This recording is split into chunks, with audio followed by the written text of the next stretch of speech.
Alright, we should be live, so let's go at everyone SACing MAL Eternal 1994. There we go. Alright. It is Friday, right? Yeah, okay. I look like a fucking doofus.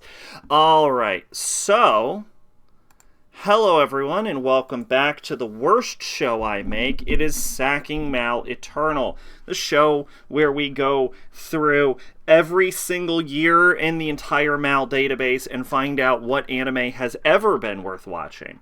We are starting off with 1994 because we finished 93 last time. So, starting off with Akazukin Cha-Cha. Let's see, Red Riding Hood Cha-Cha. Cha-Cha is a cheerful girl who spends most of her days practicing magic under her teacher, Saravi, hoping to become as skilled as he is. Though Cha-Cha is enthusiastic, her tendency to make unfortunate puns out of her magic chants leaves her teacher wondering if she's ready for magic school. Deciding that there is no better time, Saravi gifts Cha-Cha the Princess Medallion, allowing her to transform into a magical princess capable of defeating even the fiercest opponents. Together with her best friend Ria, a werewolf boy, and Shine, an apprentice of Saravi's old rival Dorothy, Cha-Cha sets out to defend the world from sinister forces. However, between the great evil lord plotting against them, Ria and Shine's rivalry to win Cha-Cha's affection, as well as Saravi and Dorothy's complicated relationship, Cha-Cha struggles to find balance between fighting evil forces and mending relationships in her everyday life. Though obstacles continue to come her way, Cha-Cha is determined to overcome any problem she faces with love, courage, and hope by her side. Okay, then. Oops.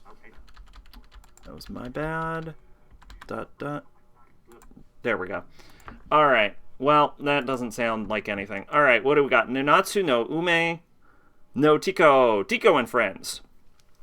Nanami Simpson is a young girl. Her mother dies when she is young, and when she goes to live with her father, Scott Simpson, on board a marine research vessel, the Peperoncino. Her father is a marine biologist, and he is in search of a creature known as the glowing whale. When he finds the bones of one of these, he is saddened and resolves to change his mission towards preserving and caring for the creatures. Nanami befriends an orca, which she names Tico, and she goes swimming with it every day. Eventually, she learns to breathe underwater, which astounds her father, because that's fucking crazy. Nanami nearly drowns one day. I thought she could breathe underwater. Oh, I guess it's explained. And one of the glowing whales saves her life from certain death and returns her to the vessel where her father gets to see it. That is written like fucking hot garbage, actually.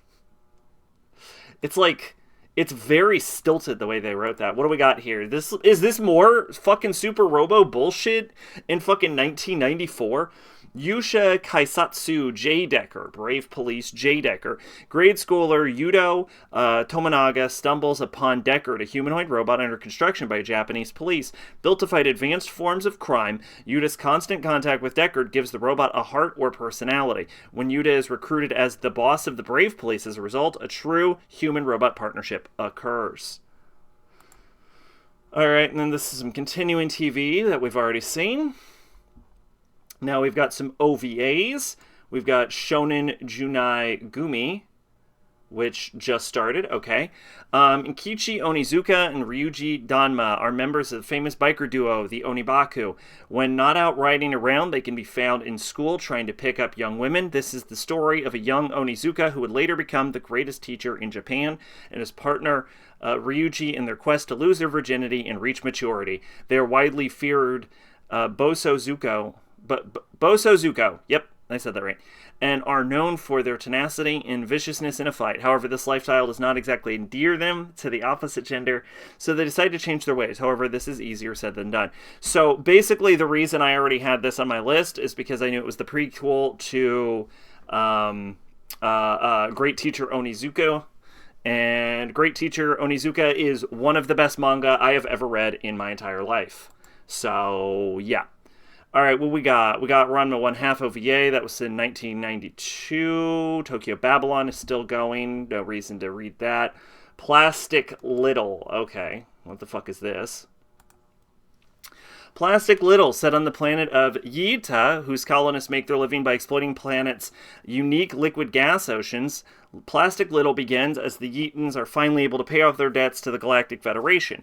Unfortunately, there are those who would rather not let Yita slip through their fingers. Enter Tita, 17-year-old captain of the Cha-Cha Maru. Together with her crew, Tita specializes in capturing Yita's exotic life forms in her intergalactic pet shops. But through plain bad luck, she finds herself instead at the core of a sinister plot to take over Yita. By rescuing 16-year-old Elise from the very clutches of the military, Tita puts both herself and her crew in mortal peril, but a girl's got to do what a girl's got to do. As the plotters mobilize their forces in a desperate bid to retrieve Elisa, whom they believe possesses a vital computer code, Tita must play a dangerous game of tag with an army of professional killers. It's cat and mouse on a planet-wide scale, with one crucial difference. Mice don't shoot back, but Tita does. This art style. Satoshi Urishihara, yup. Yup. I knew I recognized it. I was like, that looks like Satoshi Urishihara. It is, in fact, Satoshi Urishihara. Such a distinct fucking art style, which is why having him work on Queen's Blade was such a fucking mistake, because none of his characters look like any of the other characters in the entire thing. Anyway, yeah, I'll give this a watch, because it sounds vaguely interesting.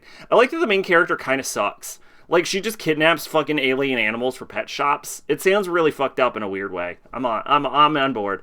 What do we got? Final Fantasy, Legend of the Crystals, Final Fantasy. This is definitely one of those scenarios where I would rather just play Final Fantasy. And I have. 200 years have passed since the hero Bartz and his companions saved the inhabitants of Planet R, a world where crystals control the natural elements, from the threat of X-Death. This isn't Final Fantasy 1. However, agents of the wizard Raw Devil steal the crystals of earth, fire, and water. With 3 of the 4 crystals in his possession, Raw Devil seeks to claim the wind crystal. The final piece he needs to summon the destructive god Death Gyonos.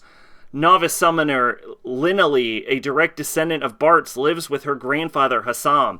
After receiving an ominous message about the wind crystal, Hassam travels to the wind temple. Concerned for his safety, Linali suggests that they make their journey together. On their trip, they encounter Pretz, a rowdy yet amiable swordsman who is captive by a young girl and accompanies the duo for his own mysterious reasons. During a battle, an antlion monster injures Hassam, leaving him bedridden. As a result, the responsibility of securing the wind crystal falls on Linali, with Pretz assuming the role of her guardian as they continue their perilous adventure. All right. Excuse me. Rather play the game Dirty Pair Flash. I assume this is a sequel to Dirty Pair. Let's see. Kei and Yuri were originally junior auxiliary agents in the world's Works and Welfare Agency, the WWWA, or 3WA for short. When the two were paired together with the codename Lovely Angels, Kei was coming off her 4th probation for something she had done. With Yuri, dating exploits were common knowledge. Not to mention, the two had an instant dislike for each other when they met. At first, Kei and Yuri refused to work with each other, and Kei even resigned from the 3WA. Afterwards, the two continued to work together, although they earned their nickname the Dirty Pair, because of all the collateral damage the two unintentionally caused in the completion of their cases. And even though the two now get along with one another, they continue to bicker and complain to each other. Although it's often said that these are younger versions of the original Lovely Angels, Kei and Yuri, in a true sense, this series is an alternate universe telling of Dirty Pair set in the years 2248 through 2249. Alright, so this is an alternate universe of Dirty Pair. I mean, maybe if I get really into Dirty Pair, when I finally get around to Dirty Pair, maybe I'll check it out, but for now, I'm willing to put it on the back burner. Tenchi Muyo. I was just thinking that I should do a water episode on Tenchi Muyo recently. And by recently, I think I mean yesterday, I was thinking Tenchi Muyo would make for a really good water episode. Tenchi Muyo, Galaxy Police, Mihoshi Space Adventure. On a sunny day, Mihoshi Kurimitsu decided to take a peaceful nap while everyone else does chores. Sick of Mihoshi's laziness, Eka Jirai Masaki questions her capability as a Galaxy police officer. Her pride wounded, Mihoshi decides to prove that she's a skilled first-class detective by telling the story of how she and her partner, Kione Makibi, put a stop to a series of thefts involving ultra energy matter. To make it more fun, Mihoshi inserts Tenchi Masaki and the others into her story. However, her fantastical tale may just demonstrate her lack of grip on reality rather than showcase her accomplishment as a talented officer. Let's see, we have Koko Butoden Crows. Seems like a biker gang thing. Booya Harumichi, a new transfer student to Suzerain All-Boys High School, a place where only the worst delinquents assemble. Due to its large amount of delinquents who are hated by the general people for their inauspiciousness, similar to Crows, it is known as Crows High School. Harumichi is an insanely strong fighter, but has an irresponsible personality. How will we act in this new environment where everyone is a delinquent? So, this is about a delinquent going to delinquent school to fight other delinquents. Absolutely nothing about that is appealing. Although I think I have heard of Crows before. Let's see. Giant Robo Gaiden Ginrei. Ginrei Special. Okay. So we've probably already read it. I like the design on this poster. I'll say that. In episode 1, Ginrei's dress is still only be used for the anime. The second episode deals with the giant robot made exactly in her image. Finally, the third episode concerns Tetsugyu and Ginrei investigating a lost research team in the Wild West desert setting. What did I think about the original one? The original one got a watch from me, so maybe I will check it out. When did this air? 1992. Okay. All right, what do we got? We got Suko Kihei Vatoms, Kakuyaku Taru Itan. Armored Troopers Vatom's brilliantly shining heresy. Chiriku is awoken from cold sleep and is separated from Fianna. His attempts to find her come to attention of Nextant, the replacement for the Perfect Soldier program. At the same time, the new pope is to be nominated, and Chiriku is religiously concerned to be the untouchable. With one of the nominees related to the Nextant, Chiriku's actions will have far-reaching political ramifications. We've talked about Vatoms plenty of times before.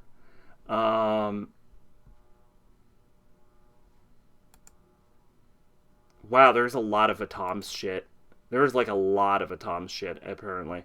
And apparently none of it appealed to me. It's all by Sunrise. I guess I've probably accused it of being Super Robot before, but I think it's Real Robo. Especially with it Sunrise and the way this is framed. This is probably... I probably accuse... Oh, I've heard of Vatoms before. Hold on. I think I've seen an animation thing about Vatoms. Obviously, we've heard of Vatoms because we've read all of this bullshit before. But, no, I think I've specifically heard of Vatoms as far as, animation goes and how it's, a forgotten, real robot anime series. That I'm just now remembering now, and I didn't mention in any of the past episodes. Okay, Natsuki Crisis. Natsuki is the top female, karateka in her high school. I assume that means she does karate. Beautiful and cheerful, she charms most people she meets. Most of the young men in her class would dearly like to be the object of her affection, but she saves her passion for karate. Unfortunately, all of the big ugly thugs she comes across want to fight her, so she's always finding practical application for her karate skills. As the series continues and her opponents get grimmer, Natsuki learns techniques from Aikido and Judo and develops a special ki energy blast that doubles the strength of her punches. She may not be able to smash walls like some of her opponents, but her special NG bomber usually sends her opponents flying. So basically, this is an anime about a girl who likes to fight, and then she gets into a bunch of fights, and then she learns ki energy, and then she fights some more. Fucking count me the fuck in. Hello. Alright, what do we got? We've got Compiler. 1994, Compiler. Let's see. When the world of 2D beings discovers the existence of our universe, they send a team of beautiful Domini matrices into our world to prepare it for total integration. However, once liberated from their flat and dreary 2D existence, compiler and assembler quickly discover that cybersex with a couple of 3D guys is a lot more fun than world conquest. Now in between interfacing with their boyfriends, assembler and compiler must protect Earth from being deleted by their former masters and an army of killer programs. I'm in. I'm fucking in. That sounds hysterical. Are you kidding me? I'm so in already. All right, what do we got? We've got BB Fish. That just looks like guts. That just looks like guts. What's this? Ushio Hayama. He looks a little like less like guts when we actually click this, but right here he looks like 90s guts. All right, what do we got? At the time of the ceremony of entry to the college, a young boy named Ushino Hayama finds Sarah, a girl whom he met 10 years ago. From this day, a change has taken place in him, and he notices that he can now control some water. After having succeeded the swimming championships, he discovers deep sea diving. Okay, then. Well, that sounds like nothing. All right, what do we got? We got Kibun wa Ua Jitsuzai O.L. Koza. Follows an office lady who expresses the phrase "wah" in a state of emotional disbelief in situations above her head, which is quite frequent in the office while dating and when out in the town with her friends. Okay, sounds like a gag series where the girl goes "wah." All right, what do we got for movies? We got Dragon Ball Z movie 10. Holy shit, we're already on movie 10. Movie 10, Kiken na Futari Super Senshi wa Nemurenai. Dragon Ball Z, Broly, The Second Coming. Isn't this like the really bad Broly movie? After his loss to... No, that's the third one. That's Bio Broly. After his loss to Goku, Broly crash lands and hibernates on Earth. Yep. After some time, he is awakened by Trunks and Goten, who Broly believes is Kakarot, and goes on a rampage to kill both of them. At the same time, Gohan is on his way to challenge the legendary Super Saiyan alone.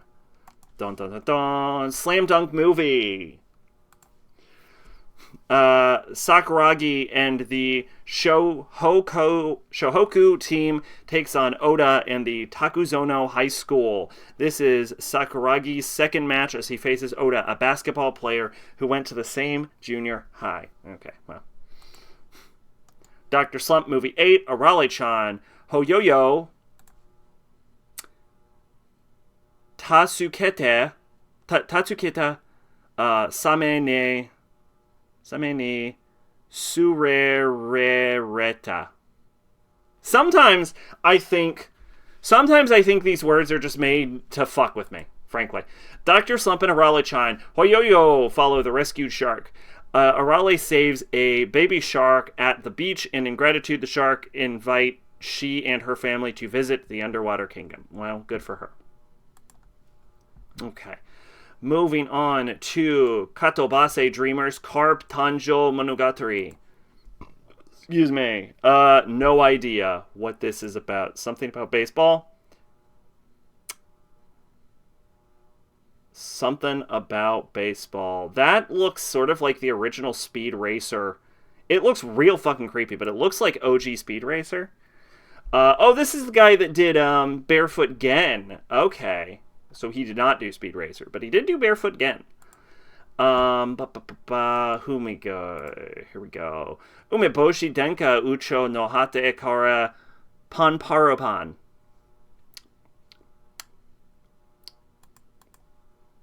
Somehow related to Umeboshi Denka, which came out in 1969. I've seen that cat somewhere before, though. And I don't know why. Alright, we got two more specials before we're done with winter, which is Kageyama Tamio no Double Fantasy, a two-part TV special. The first part is comedic bickering couple taking a sketchy plane for vacation. The second part is a horror camera crew encounter while staying at a hotel in South Pacific after landing. Nothing really grabbing me there. And Nagasaki Tatsuya Super Gag Theater 1, an adaptation of various short gag manga by Tatsuya Nagasaki, aired as a single TV special featuring 25 short stories. I do not know who Tatsuya Nagasaki is. he created this, and then I wrote, I'm guessing, a novel in 1989. Yeah, so he does gag stuff. Okay. Moving on to spring of 1994.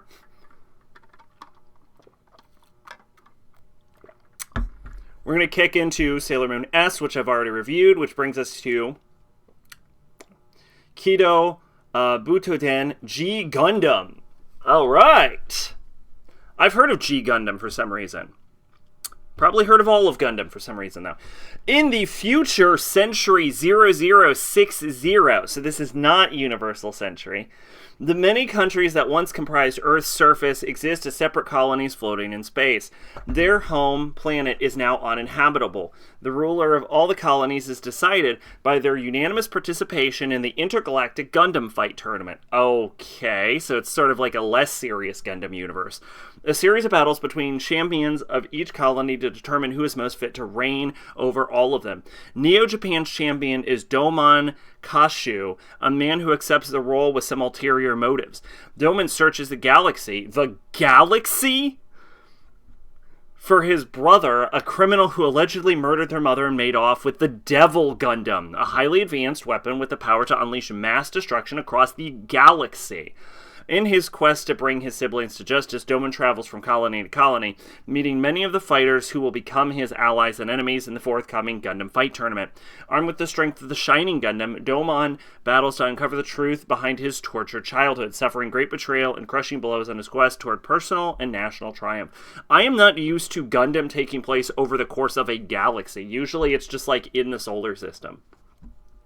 Marmalade Boy. This is a pretty famous little bit of media right here. When Miki Koshikawa welcomes her parents home from their trip to Hawaii, the last thing she expects is for them to gleefully announce that they are getting a divorce. To her shock, they plan to switch partners with another couple they met on vacation. Okay. Barely able to keep her emotions in check, Miki begrudgingly attends dinner to meet the other couple and their strikingly handsome son, Yu Matsura. After moving into a spacious house with her newly blended family, Miki struggles to adjust to her new lifestyle. Wait, they just all live in the new house then? Okay. And her blooming feelings for Yu. She attempts to navigate the coming school year with the help of her best friend, Meiko Akizuki, who is hiding a scandalous relationship of her own. However, the road ahead is not simple, as both Miki and Yu have other potential suitors and emotional baggage from their past they are reluctant to reveal. Marmalade Boy received a Taiwanese 30-episode live-action television series called I'm sorry to the country of Taiwan. Juizi Jiang Nanhai. So unbelievably incorrect. The series starred pop star Stella as Miki and F4 member Ken Zhu as Yu. Although the basic premise was the same, it did not feature many of the characters in the anime, and the love triangles were considerably simplified. It also received a dating simulation video game, which was released by Bandai Entertainment for the Nintendo Game Boy in Japan on January 1st of 1995. It released for the Super Famicom, the Super Nintendo system, on April 21st, 1995. The game puts players in the roles of Miki, who must try to win the heart of one of her three potential suitors from the series, Yu, Ginta, or Kei. Honestly, that sounds good. It's also 76 episodes, which sounds less good, but that does sound good. I've heard of Marmalade Boy, but I've never bothered to look into it. Ginga Sengoku... God. Gunyuden Rai. Gunyuden Rai. Galaxy Warring State Chronicle Rai. Rai is a space opera that fuses feudal Chinese and Japanese customs with vast galaxy-spanning empires and space-going societies. The story follows the life and times of the samurai Rai in the quest of several space-faring factions for control of a territory and, of course, the Empire. This could be good.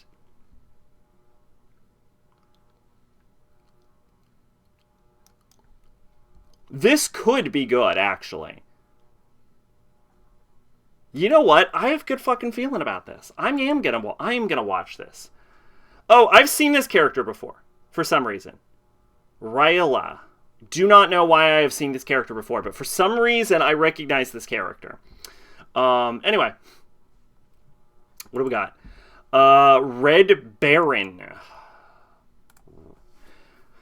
In the future, the Metal Fight games are the most popular televort sport in the world, and many robot contestants compete for the title of best metal fighter in the world. It's always like they invent some fucking dumb sport, and it's always the most popular sport in the world. It can't ever be like, we invented some dumb sport, and it's pretty popular. Kurenai Ken, along with a teammate Saiba Shoko, who was at first adamant, pilots the super robot fighter Red Baron and enters the contest with dreams of becoming its champion. He must, however, face an army of other rivals around the world, including Kaiser, who is in fact Shoko's supposedly lost father, Tetsuo Saiba, the Tetsumento Iron Fist, a reference to the original Red Baron TV series Doctor's Tiger in Shinran. Alright. Sounds not great. Shiryuke Hime no Densetsu. Ooh, Snow White story. Snow White was a very... Oh, yeah, The Legend of Snow White, sorry.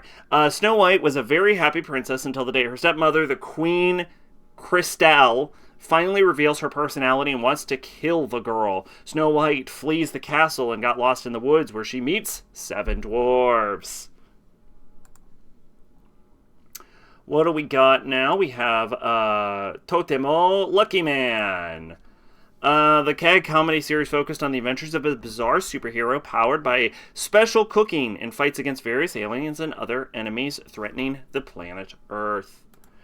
Alright, now we've got here, we have Hao Taikei Reunite, Lord of Lords, Reunite. Adu the Sonic, brash young pilot of Reunite Zephyr, is joined in his travels by Princess Paffy, Priest Izumi, and Ninja Sarutobi. They encounter various people of the land, including other Ryus. On the way, Adu seeks to test his Ryu against others and thereby grow in his abilities. That sounds not like nothing. That sounds terrible. Alright, what do we got here? Yamato Takeru. Let's see. Fuck, that's a lot. In the 25th century, a spaceship carrying 300 people leaves the Earth in search of a new world in the solar system, but an unexpected accident occurs. They crash into a black hole, which is connected to another universe. The people on the ship are cast adrift in an emergency capsule to a planet called Ismo. The story begins 12 years after they've reached Ismo. Ismo is a star in the Onam system, which corresponds to the solar system in our universe. It is the only planet left in the Onan system. The Death Star called Yomi is a comet which regularly approaches the Onam system. There were once 8 planets in the Onam system. Many years ago, in the time of gods, there was a war against an evil monster, the Yamatano Orochi, an 8-headed snake-like creature. The gods won the battle. Yamatano Orochi was locked into 8 stones, one of which is buried deep in the center of each planet. Nobody was supposed to have access to the core of the planets. However, Tsukuyomi, an evil god who rules Yomi, succeeded in reaching the stones one after another, destroying 7 of the planets using his powerful robots, the Sky Warriors. However, when he tried to acquire the last stone from the planet Ismo, the most powerful Sky Warrior, Susanoo, got out of control and was blown away. A million years later, the Death Star Yomi is approaching the Onam system once again. Tsukuyomi, the master of Yomi, plans to take this opportunity to realize his dream of ruling the entire universe. He's desperate for the last stone containing Yamato Orochi. If Tsukuyomi can get a hold of his stone, Yamatano Orochi will return to life and its power will become his. Tsukuyomi needs Sky Warrior Susanoo to capture the stone and sends 8 Sky Soldiers to get Susanoo back. But it's too late. Susanoo no longer belongs to Tsukuyomi. It belongs to Takeru, a 13-year-old boy from Earth who happened to discover the buried robot Susanoo and woke it from its million-year-long sleep. Takeru becomes involved in the battle against the Sky Soldiers and their evil master Tsukuyomi. Susanoo stands up to protect his friends and their planet. Holy shit!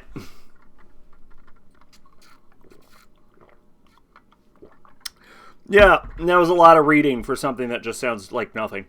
Excuse me. I am most interested in Oto Tachibana, specifically because I would not have, and this character, because I want to see if that's hair or a head, but specifically because I would not have expected a pink-haired female character to be that important. She's a sister to Mikazuchi and love interest of Yamato. She was sent as an undercover agent to win Yamato's trust and steal Susanoo away from Yamato and murder him. Things become complicated as she develops a real bond with the group and even falls for Yamato because she has been contaminated. She's marked for death amongst her peers. She later finds out she's actually not related to Mikazuchi, but a little girl taken away from her real mother. Mikazuchi, however, never knew about this, and after being possessed by Orochi, used the dark energies of Orochi to corrupt Oto's soul. It was not until Orochi broke the psionic bond between Mikazuchi and his mech that her mind was free from its dark influence. Towards the end of the series, theory, she now lives in the village along with Yamato. There is no epilogue to speak of her fate, but it is assumed she will eventually have a real romantic relationship with Yamato and marry him. Surprisingly in-depth for a show I'm never going to watch. That's hair. Okay, gotcha. Okay. What do we have? We have Chokusei ni Nariso. I'll make a habit of it. Cute. Her design is very reminiscent of Chibiusa. Shitori Nagisa is a pink-haired singing idol, continuously badgered by her father to find new disciples for their family dojo.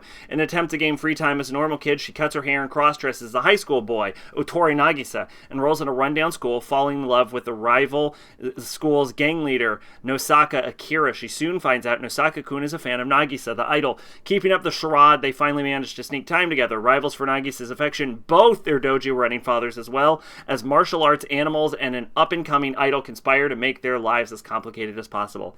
Hey, Kaido, how are you doing tonight? What's going on? Anything interesting?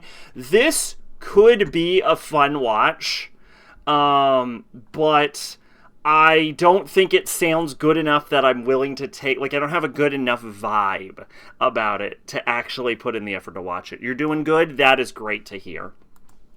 That is great to hear. About to play Halo with your girlfriend. Nice. Which Halo? The original one? Montana Jones. Boston, 1933. Montana Jones and his cousin Professor Alfred Jones travel around the world to search lost treasures in order to bring them to museums. Alfred's mentor, Professor Garrett, helps them by sending LPs with information. On one trip, they meet Melissa, a wealthy reporter. We just beat Reach, so now we're going to play Combat Evolved. Okay. Oh, you're going in, chronological order. Okay, that's kind of fun. I've actually never played Reach, but I have played the original Halo, because I was just going through numbers, and I got a little bit into 4. But I've played 1, 2, and 3. She wanted to play in chronological order. Yeah, it's probably not a terrible way to do it, but... Yeah, I don't know how long you have, but I will say before you go, however long that'll take, that you have a great time with that. There we go.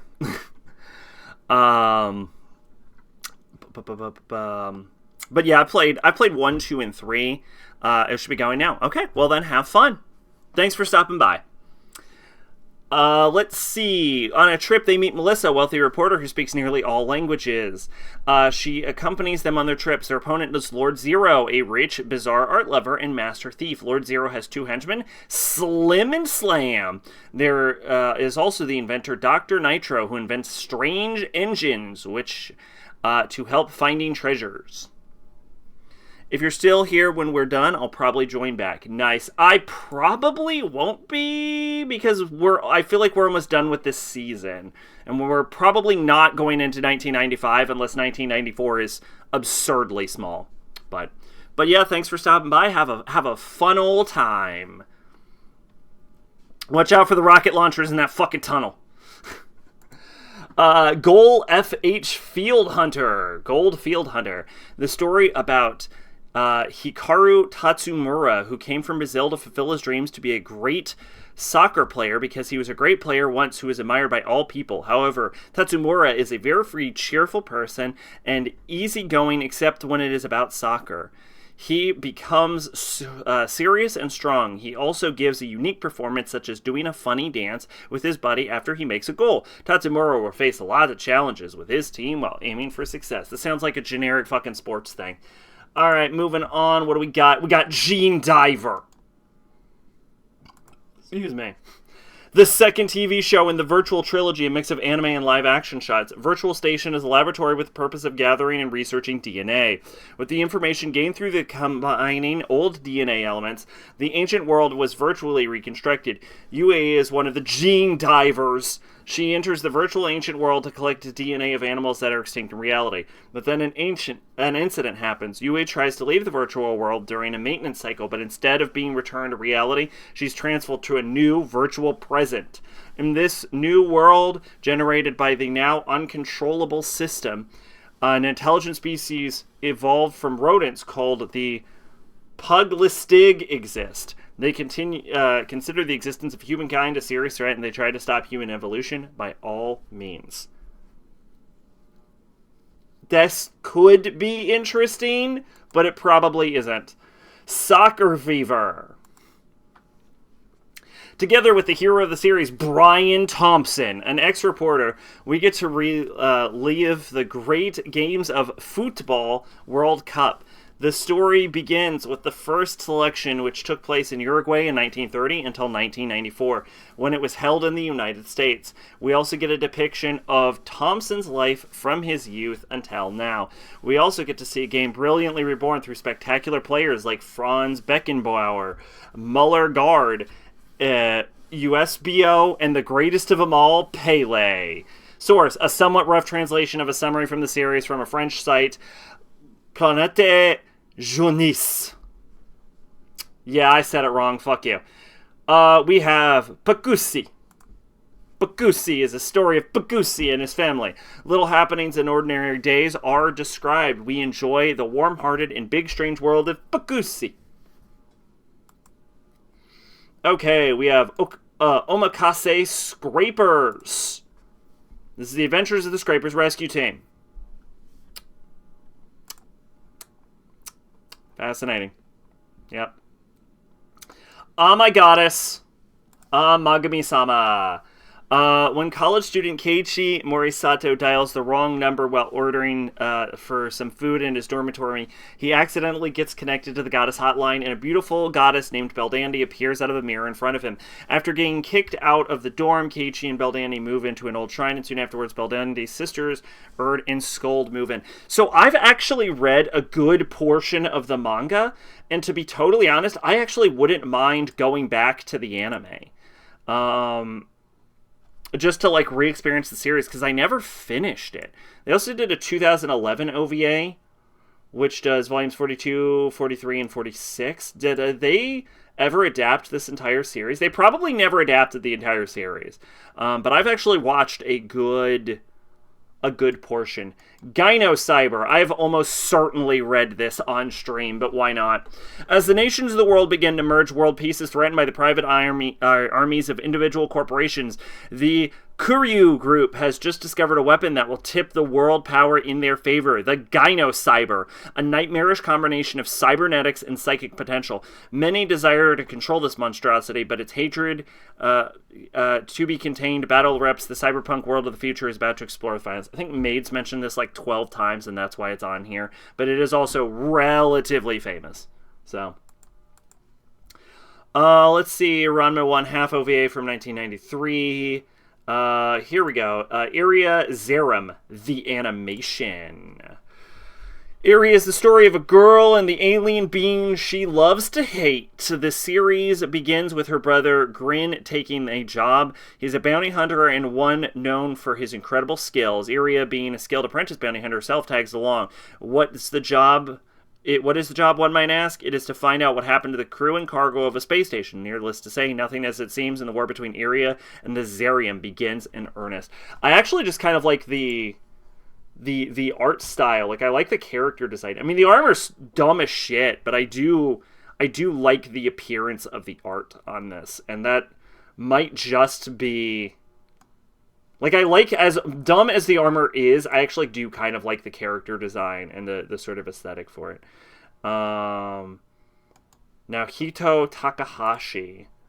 It does look vaguely familiar. He directed the Berserk anime.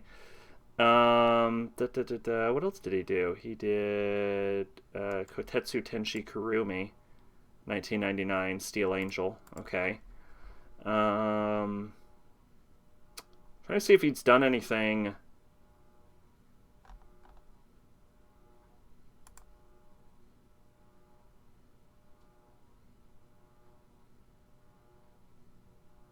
No.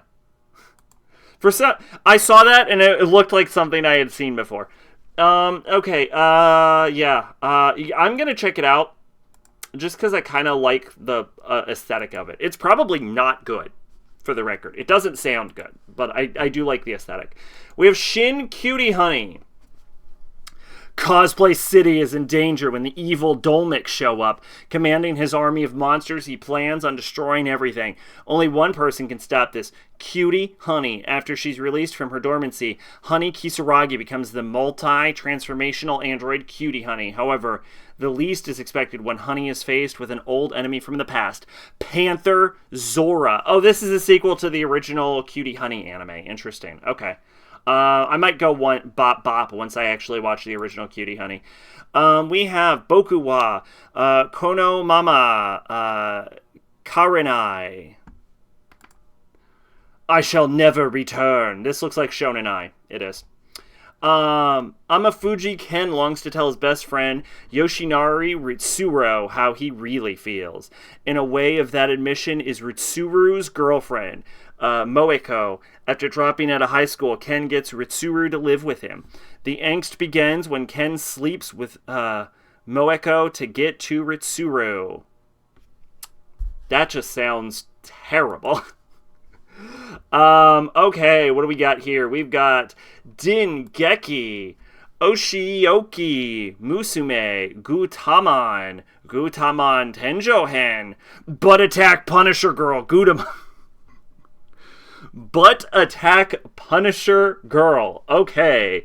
Mari Amachi is a very devout Christian who transfers to the Perfect Religion Academy, a school devoted to all religions of the world in an effort to make its students the next world leaders in religion.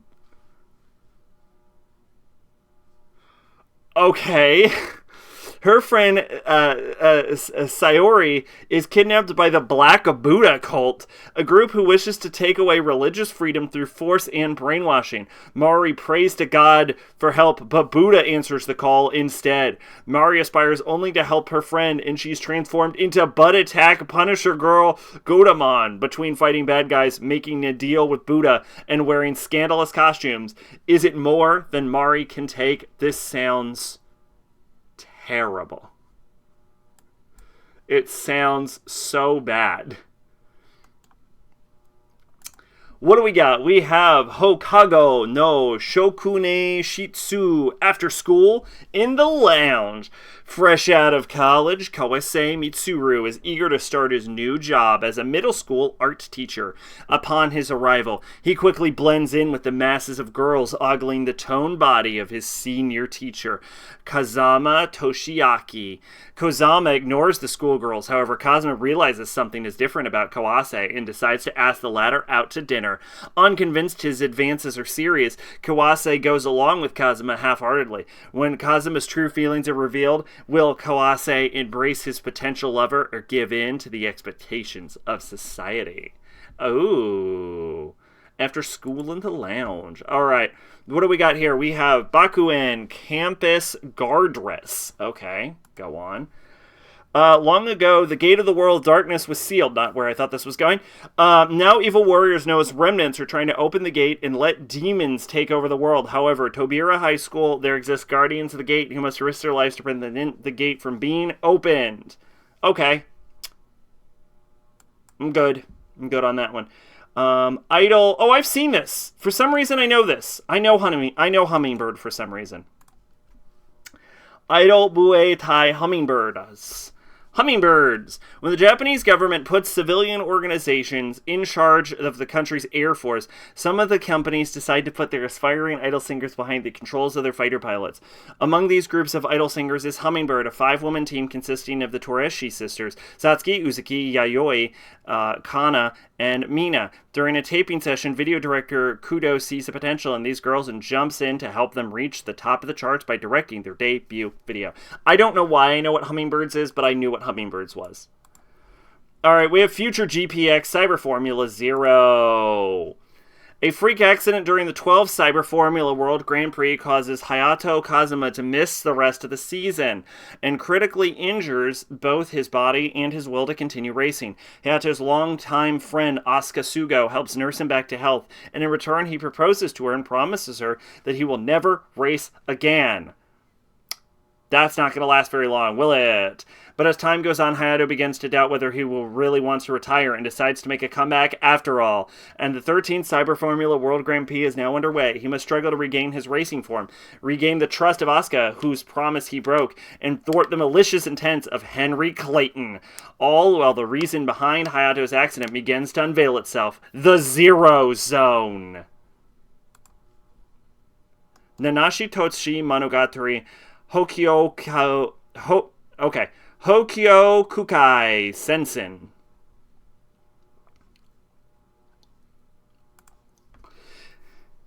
In 2099, Earth has shifted off its axis and begins to rotate at an angle of 90% to the 20th century equator. 3 years of natural disasters follows, and when things settle down, Earth's 10 billion population has died and only 2 million moon colonists remain. Some return to the repopulation of the world in 7 new cities, and the remaining colonists of the moon fear that their former neighbors might pose a threat to the construct of a ring of defense satellites to trap them on a newly repopulated homeworld. This is literally the fucking plot of fucking Scarlet Nexus. Minky Momo in Tabadachi no Eki. Minky Momo, the station of your memories. Let's see. It is said that the train stations are not only an end and a beginning for many, but also a place for lost and forgotten objects. And for those who are forgotten, on a rain-soaked day, Minky Momo rides the train towards her final destination and ends up... Oh, fuck. Oh, fuck. And ends up conversing with an old man who is trying to reunite with someone very important to him. After discovering he left his passport on the train, Momo embarks to try and find him and consequently runs into both her parallel self and a young girl who is in need of both their help. She tries to the station and yearns to find a resolution for her troubles. I wasn't expecting the plot to be like... Hey, remember that time Minky Momo died? Well, guess what? This entire movie takes place during that moment.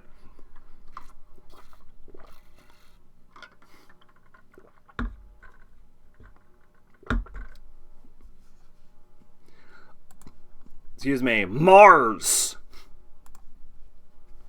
Mars is the first remake of the franchise and restored to the original manga's timeline of a young boy suspended in animation in the South Sea volcano who awakens a century before his alien masters plan to use his powers to reduce human civilization to a manageable low-tech level.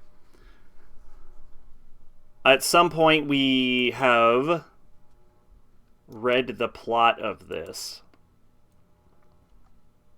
Yeah, 1981. It looks like we read vaguely the same plot. So, moving on to movies. We have Yu Yu Hakusho, Meikai Shitohen, Hono no Kizuna. Yu Yu Hakusho movie, Poltergeist report. Millennia ago, war was fought between the Netherworld and the Spirit World. Ultimately, the Netherworld was destroyed, and Lord Yakumo, the king of the Netherworld, was banished into the depths of space. Now, 5 defenders from the Spirit World must team up against Yakumo's demon gods for possession of 5 mythical sites, but Lord Yakumo is dangerously close to reclaiming the Power Sphere, the source of the Netherworld's energy, and once again, in his possession, our world will become the new Netherworld. Yeah, that sounds like crap. Okay. Crayon Shinchan Movie 2, I've already reviewed. Sengokushi Daisanbu Harukunaru Taichi. I just sort of gave up trying at a certain point, didn't I? An anime based on the Romance of the Three Kingdoms novel, which I assume I added the first one already 8 years ago. Yes, it did. Back in 1992. Okay, we have Doyo no Onitachi, an animated film about the life of the 45th Yokozuna, Waka no Hana Kanji the First, I guess. We have Dusukoi Wanpaku Doyo, shown as a double feature with Doyo no Onitachi. Okay. We have J-League Wo 100 by Tanoshiku Miru Ho Ho. Sure. This seems like an animated soccer thing. It's almost certainly an animated soccer thing. Okay. We have Slam Dunk. Ketsui no Shohoku Basketball. There's one review and they didn't like it. Oh, it's a recap episode. Oh. I don't blame that person. All right, we have Metal Fighter Miku as we move on to the summer season. In the near future, the sports world is dominated by Neo Wrestling, a new spectacle in which metal fighters challenge each other to be named champion. The story follows the girls of the Pretty Four, Miku, Ginko, Sayaka, and Nana, as they face off against the current champions, Team Sapphire. With a burnt-out drunk named Ichi Suo for their coach, the girls must not only contend with problems in the arena, but also unforeseen circumstances that arise in day-to-day life. Only through protecting their friends, understanding their enemies, and eventually challenging their idol Aquamarine can Miku and the girls understand Ichi's purpose and shady secrets behind Neo Wrestling.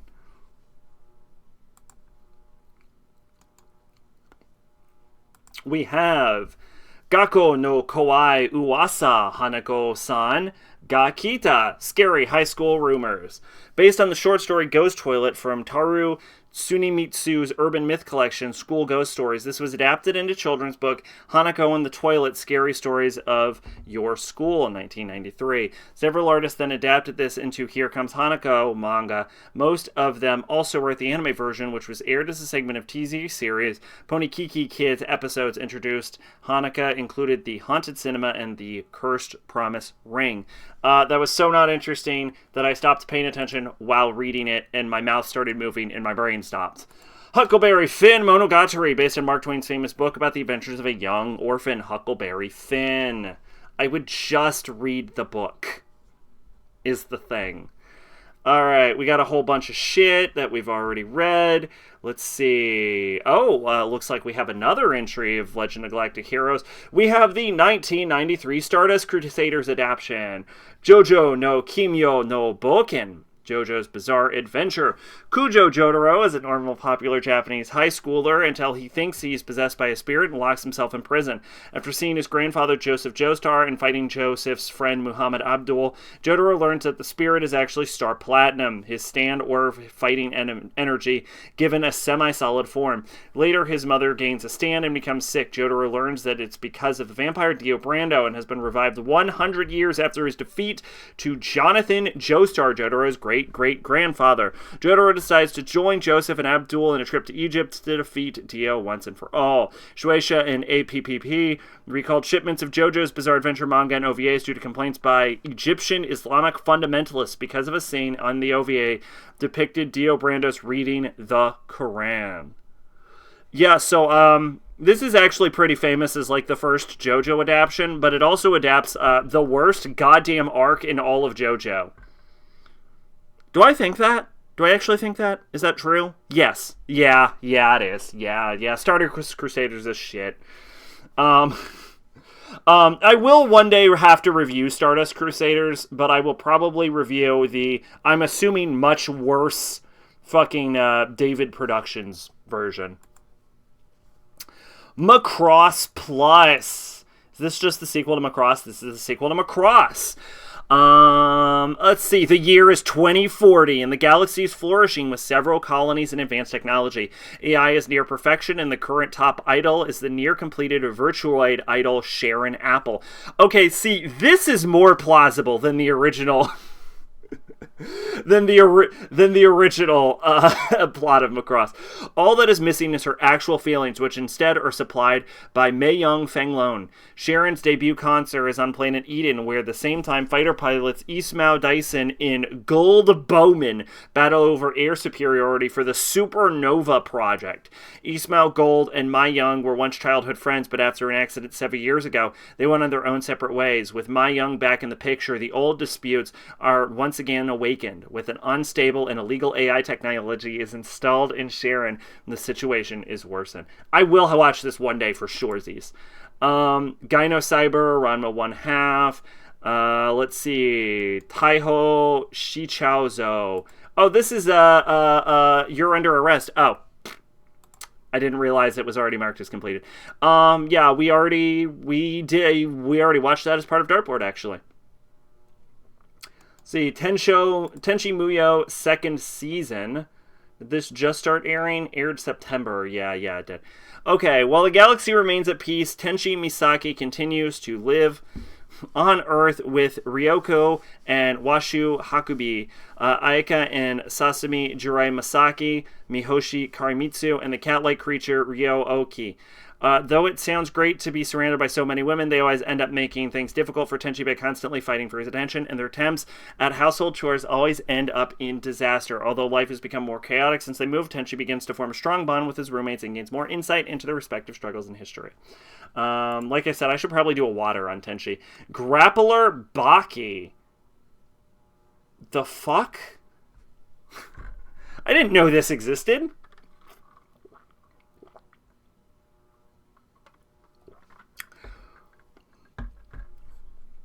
Excuse me. Dopo Orochi sits down to watch the final match of his karate school's youth tournament. Excuse me. Atsushi said Suedo, one of his disciples, faces off against Baki Hanma, a fresh teenage boy breezing through the matches. Intrigued by the boy's strength, Dopo, alongside another of his disciples, Kiyosumi Kato, visits the notorious Tokugawa Underground Ring, a hidden freestyle fighting arena that prohibits only weapons in its matches. Upon arriving, they learn that Baki is set to face none other than Kosho Shinogi, an infamous karate master and user of the lethal cord cutting technique. I do not remember this fucking character.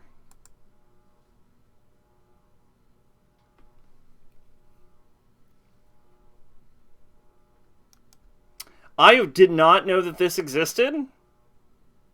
I have never seen this. I watched the original Grappler Baki, but I didn't know this OVA existed. And I've absolutely never... I do not remember Kosho Shinogi, so eat a dick, that guy. Final Fantasy, we've already read. Yu Yu Hakusho. Here we go. Here's some sort of Yu Yu Hakusho shit. Yu Yu Hakusho, Aizo Hakusho, Ano Koku, Bujutsukai, No Show. These are two recap specials that focus on Team Urameshi's matches in the Dark Tournament, with a few character songs playing in the background. There are also two shorts at the end of each episode, both of which are about 1 hour 20 long, I guess? I don't know. No, a minute 20, but probably about a minute 20. I didn't know how to read that. Aizo Hakusho series on Koku Bujutsukai, No Show Gekken group photo, and Aizo Hakusho series on Koku Bujutsukai, No Show Jokan Koto's interview. Yeah, so terrible. Sounds terrible. Okay, what do we got? Looks like another boys' love. We have Okosana wa Ami no Naka, Fishing Trap. Takahiro Matsui, a beautiful boy with dazzling charm, enters Beiyu High School. There he meets his senior, Yuji Tsukumoto, the president of a conglomerate with whom he admired in junior high school, also attends. Matsui joins the swim team, and Tsukumoto confesses to him an incident that happened 3 years ago. You have Yugen Kaisha, Phantom Queen. I've heard of this. In a country where companies are categorized into many subdivisions and corporations, only one of them is a ghost corp, the Phantom Quest Corp. When otherworldly supernatural phenomena threaten the city and its population, Ayaka Kisaragi and her employees are on the job to fight any and all supernatural menace. This is apparently vaguely related to a 1999 special. Okay. Yeah, I've heard of this for some reason. And I don't fucking know why. I kind of like the aesthetics, or most specifically, I like the main character's design. It's 4 episodes at 29 each. Could be worth a watch. Fuck it, yeah. Bronze. Koji Nanjo. Cathexis. An incredibly popular musician, Kojo Nanjo, has released numerous music videos to promote his work. Despite his desire to avoid unnecessary probing from the media, he cannot help but reveal a glimpse into his obsession with Takuto Izumi. Yep, it is a boys' love manga. That motherfucker looks evil. Let's see, moving on to Ucho no Kishi Tekamon Blade 2. 10 years have passed since the end of the last war against the Radam. A new team of Space Knights has assembled under the lead of Aki and D-Boy. The first mission of the new Takuman is to defeat the Radam, but they have to fight against a remnant from the past. This is, of course, the sequel to Takuman Blade, which was a 1992 anime that I definitely read the plot of. This is Tenchi Nanaka Janai. Thanks to the first year Midori Seijima's positive attitude, her fellow Hijiri Academy students affectionately nickname her Angel, and she soon becomes a candidate in the student council elections. However, Midori's perfect plan for debate falls apart when she trips on her way off the stage, exposing her underpants to the entire school. To Midori's rescue comes rival candidate Akira Sudo, the boy that Midori has liked ever since witnessing the kind and caring nature he hides behind his intimidating looks. Shortly after the two are elected to the council, where they must start preparing for the upcoming school festival. In their busy, lively days, Midori's love only deepens as she attempts to get closer to Akira, but pieces of his mysterious past hold him back from fully opening up to her. Okay. We have Oni Kirimaru. There was once an ogre, Oni, mother who gave birth to a human-looking child. Instead of an ogre's horn, the child was born with a sword in hand, called the Oni Kirimaru, or Ogre Slayer. He has no name, and is only referred to by the name of his sword. Though he appears human, he is pure ogre, believing he will become human once all of his kind have vanished from the world of humans. He sets out on his destiny to slay all of his kind. Even now, in the mother world of Japan, he is still out there, slaying ogres. Well, yep. Maps. Well, looking for the legendary Map Man, the last surviving members of the nomad star tribe Lemuria finds him in Tokyo. His name is Gen Tokishima, and he is only able to get one part of the star map hidden within the Earth. After retrieving the piece, Gen must make a decision to follow Lemuria in his hearty search to find the remaining pieces of the star map or stay on Earth. He makes his decision only to Lemuria's sisters, who have plans to stop her and will stop her at any cost. Tanin no Kankei. Tokiro Ihara, an idealistic, geeky professor, begins teaching an exclusive high school for girls with hopes of meeting young, innocent minds in their most fragile state. That's fucking creepy. Unfortunately, on his way to work, he meets 18-year-old Miyako, and finds out she is one wild student that needs to be taught how a prim and proper teenager should behave. He starts to believe that he is the right person to teach her. Miyako, however, has other plans, as she's not above using her seductive wiles to lure him into submission. That's a fucking creepy. Alright, go Akman. That looks like Toriyama's art style. It is Toriyama's art style. First released to the public in 1994, V-Jump Festa, it later became a special video feature to be requested by V-Jump purchasers. Okay. We have Hao Taikei Reunite Adu Legend. Lords Reunite Adu's Legend.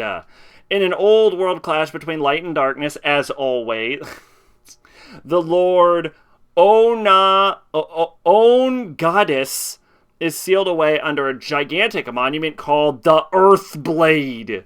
20 years have passed since the wars, and now the threat of evil being brought back is greater than ever as demons try to revive their lord.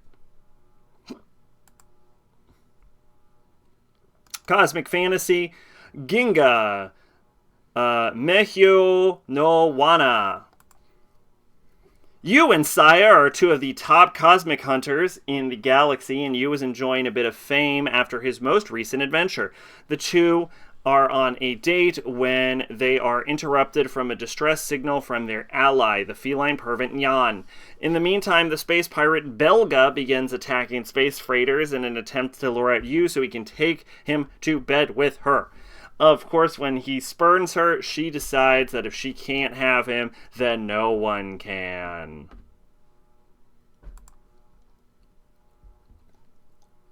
Let's see. Somehow I haven't seen this. By Shoujo Senshi Sailor Moon S. Koteita moon call.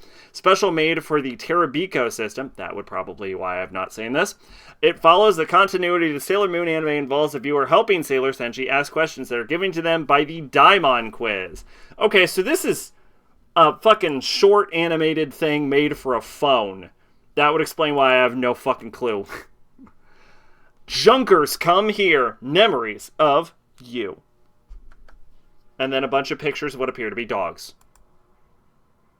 This is related to a 1995 anime, so I guess we'll get to that eventually. Hiroshima and Notabi. To spend the summer vacation, junior high school student Kazuki rides a bullet train to Hiroshima to stay with his aunt. Arriving in Hiroshima, his aunt narrates the tragic past of what happened the day the atomic bomb fell. From the aunt who had overcome a lot of hardships, he learns the value of peace and to have the courage to lose.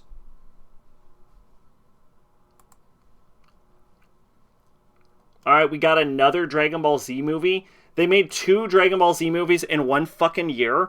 Dragon Ball Z movie 11 Super Senshi Gekiha Katsuo no wa Oreda. Or Dragon Ball Z Bio Broly. This is the really bad Broly film. Jaga Beda Bada. Mr. Satan's old sparring partner has invented Satan to his personal island to hold a grudge match. Trunks and Goten decide to come for the adventure, and Android 18 is following Satan for the money he owes her. Little do they know that Jagabata scientists have found a way to resurrect Broly, the legendary Super Saiyan. Wow, they really wanted him fucking dead. Street Fighter, the movie 3. I think I've done a review on that one already. Let's see. Slam Dunk. Zenkoku Seihada Sakuragi Hanamichi. Slam Dunk National Domination Sakuragi Hanamichi. Set during the Inter-High Championship. Shohoku take on Sukubu, one of the year's dark horses, in a clash of acquaintances, as Anzai will face his former student, which is now the coach of Sukubu, while Akagi and Kogure meet Godai, their former classmate, and Sukubu's captain. Finally, Sakuragi is irked by the presence of Nango, Sukubu's center, who vies for Haruko's attention.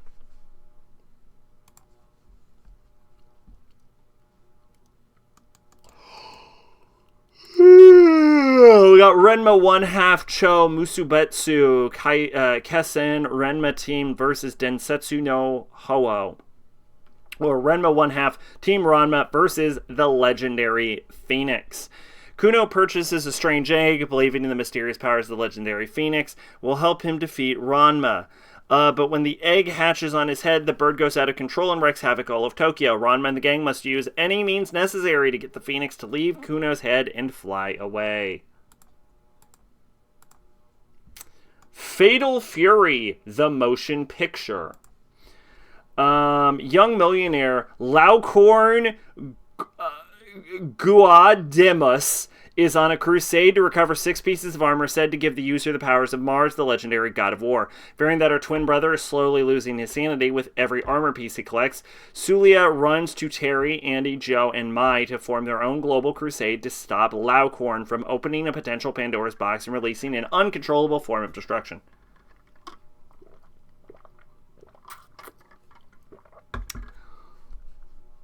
Excuse me. GS Mikami. Gokuraku Daisakusen. GS, I think, is Ghost Sweeper, right? Yep, Ghost Sweeper Mikami movie.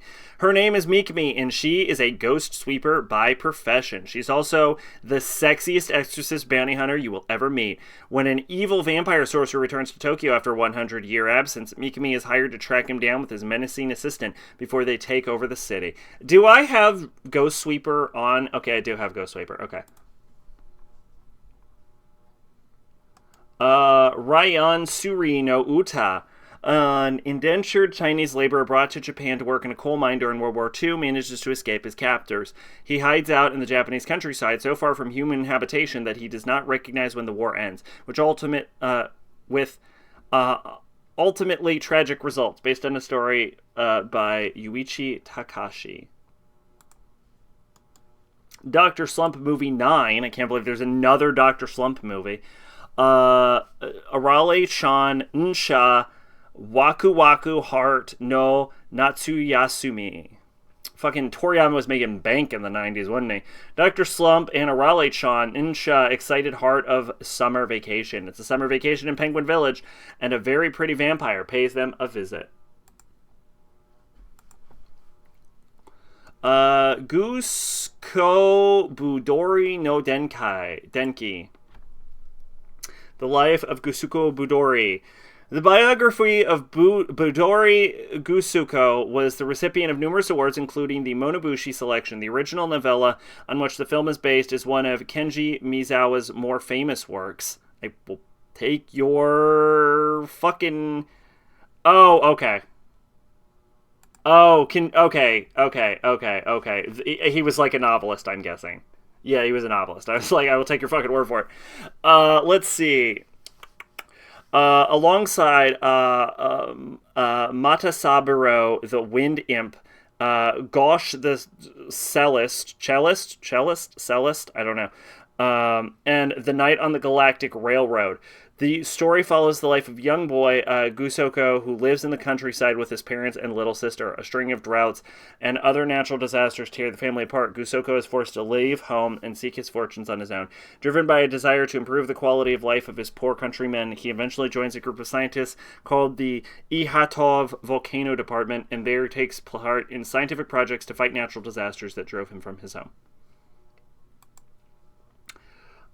Super Child.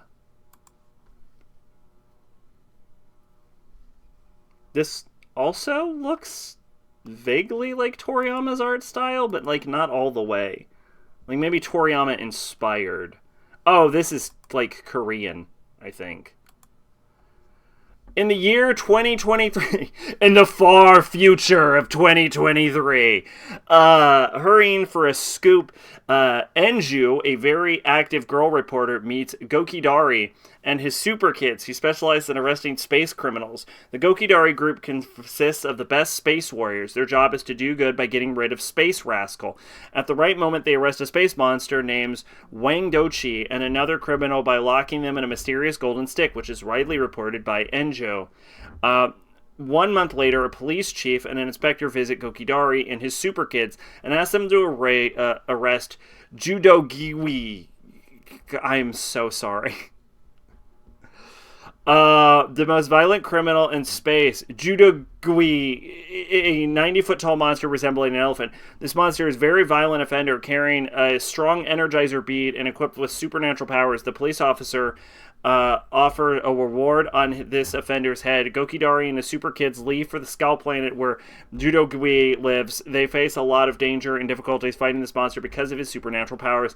They are joined by another warrior, Mio. He takes the energizer bead out of Judogui and lets it explode by itself. As Judogui has no power with the bead, all the heroes finally defeat the monster and lock him in the mysterious golden stick. Gokidari and his super kids return to Earth and donate their reward to an orphanage. Well, I feel like I just fucking watched it. Yuki Watari. In folklore, there are many tales about people being deceived by cunning, mischievous foxes, but what if those humans who simply attribute those traits to foxes and took upon them with... But what if those are humans who simply attribute these traits to foxes and look upon them with suspicion? One winter day, Shiro and his little sister, Kanko, go out to play in the fields and meet a fox named Konzaburo. Despite the initial mistrust towards him due to Fox's reputations as tricksters, the siblings not only befriend Konzaburo, but also accept his invitation to visit evening performances that foxes arrange in the forest. Now that what lays ahead for the children is an amazing experience that may forever change their opinion of these animals. Okay, I was wondering if we had more stuff. Heisei Inu Monogatari Bow Wow Movie. The story is set in the primitive times, a village which is home to Bo, Sayaka, and other funny characters. The village is suffering from a shortage of food. To resolve this critical situation, Inugami's grandmother makes a prophecy. The chosen one will save the village with a great animal. Following this prophecy, Bo, Sayaka, and Inugami and Sabu set out together on a journey. Sayaka expends great effort in trying to capture a mammoth, while Bo causes confusion by fooling around in his usual way. We have Kunichan no Ika Ranran. We have that. We have that is what we have. We have Lupin the Third, Moeo Zantetsuken. Lupin the Third, Dragon of Doom.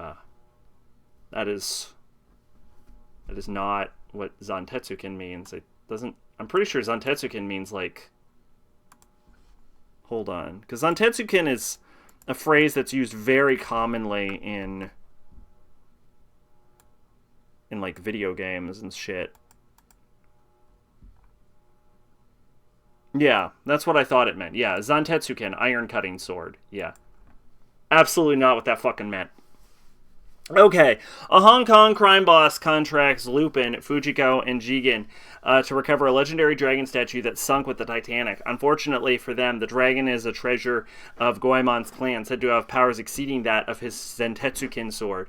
He resolved to protect the statue at all costs, even if it means killing his friends. I mean, alright, to be fair, Goemon is only, like, an ally of Lupin, like, 50% of the time. Alright, Samurai Spirits Haten Goma no Sho. Samurai Showdown, the motion picture. I was about to say, isn't that based on a game or some shit? 100 years after their death, 6 legendary holy warriors are reborn to seek justice against a former comrade who betrayed them into the hands of an evil god. The 6 warriors search the feudal province of Edo, questing for the last saint soldier, Hao Hamaru, and their sworn nemesis, Shiro Amakusa. Will the followers of Divine Light triumph over the forces of darkness, or is history destined to repeat itself before their 100-year journey has ended? 6 samurai will prove that the only thing stronger than their holy blades is the steel of their wills. Welcome, maid. How are you doing? Samurai Showdown is the answer to your question. Alright, we got Yugen Kaisha Jinken File 00, Hajimari wa Ayakishiku mo Hanayaka ne.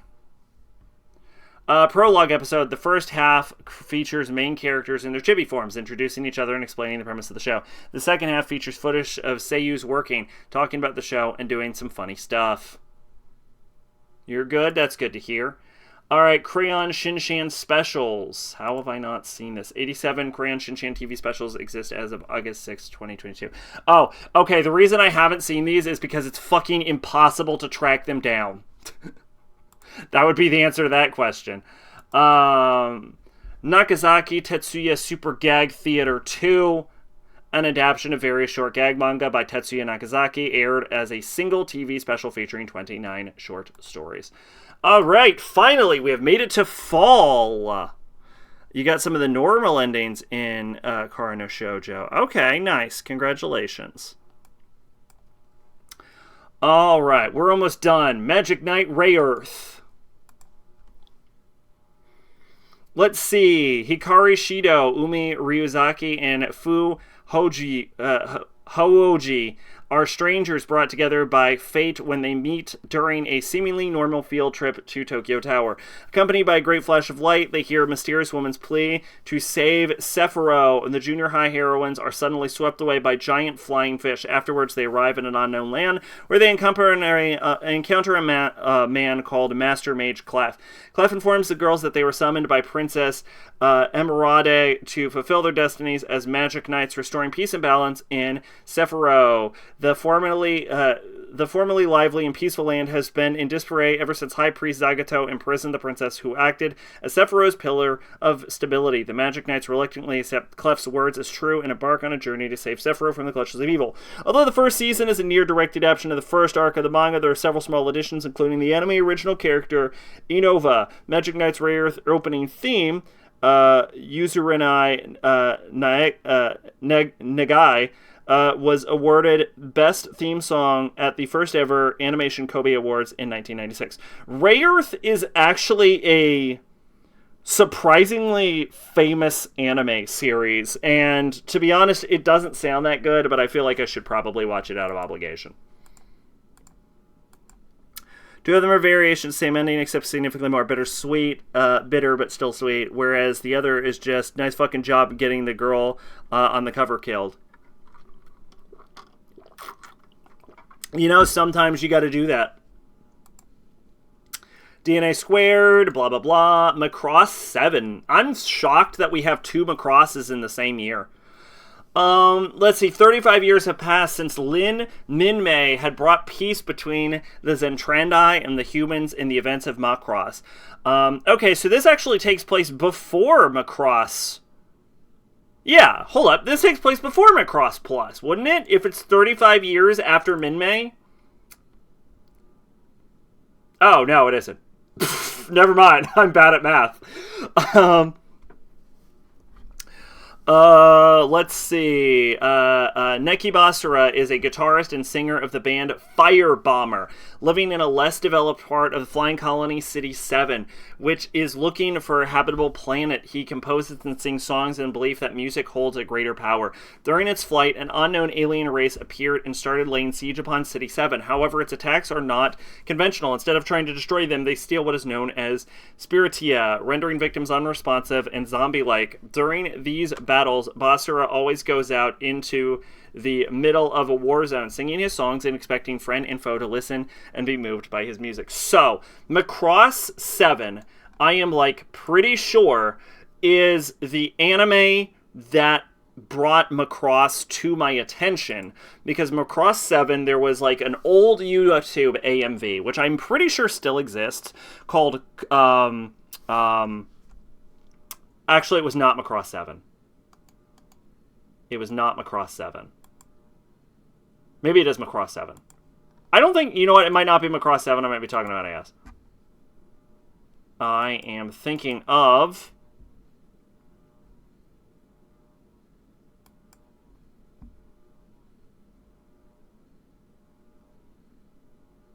It might be Macross 7. I don't think so, though. I think I'm actually wrong about this. I don't think Code Monkey is an AMV of Macross 7. It's based on a Macross, though, for sure. But I don't think it's actually 7. I think I'm actually wrong about that. But anyway, who cares? The story is that's what was brought to my attention, Macross, in the first place. Okay, moving on. Let's see. The true ending requires another playthrough. There's another thing unlocked after getting normal ending, but it's the actual normal ending. You get to fuck a waitress. Aka something. I'll do sometime so I can get 100% gallery completion. Gotcha. You gotta fuck that waitress, Wade. You got to. Alright, we got Blue Seed, which I think I've heard of. Momiji is an average girl until the day she finds she's the descendant of the great Kushinada family. Only she, with her Kushinada blood, can stop the origami demonic plant-like monsters threatening to destroy Japan. I have totally heard of this. Along to help her is the TAC and possible love interest in a young man, Kusanagi. I actually thought I already had this added.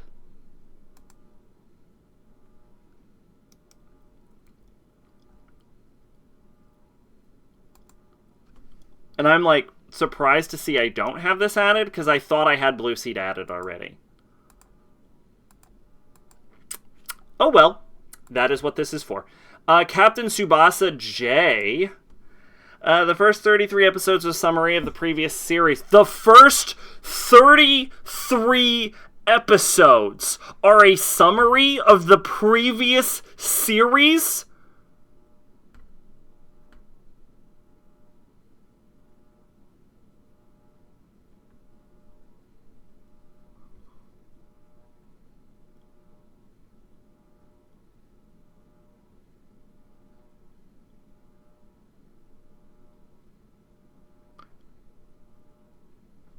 I'm sorry, I was completely taken aback by that.